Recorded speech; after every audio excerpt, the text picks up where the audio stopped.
How to fix auto rotate on Android not working.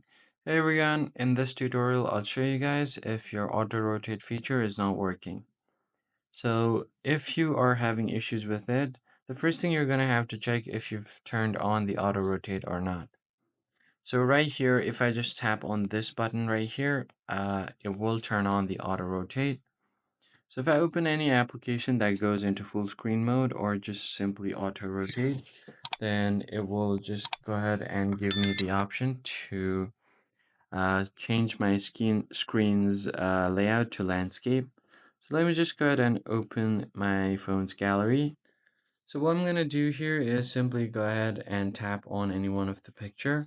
And then if I move my phone sideways, it's going to automatically flip the screen sideways. And if I move it back straight, it's going to bring the phone to the full screen mode again.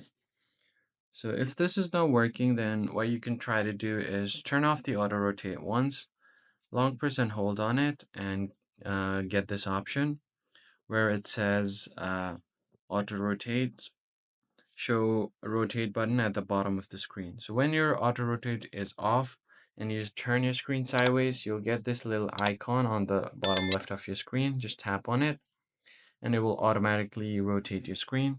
You do the same thing when you turn your phone straight again, you'll get the option at the bottom right, and if you tap on that, you should be getting your phone upright again. So these are the things that you can try to do if your auto rotate is not working. If you found this tutorial helpful, be sure to like the video and subscribe. I'll catch you guys on the next one.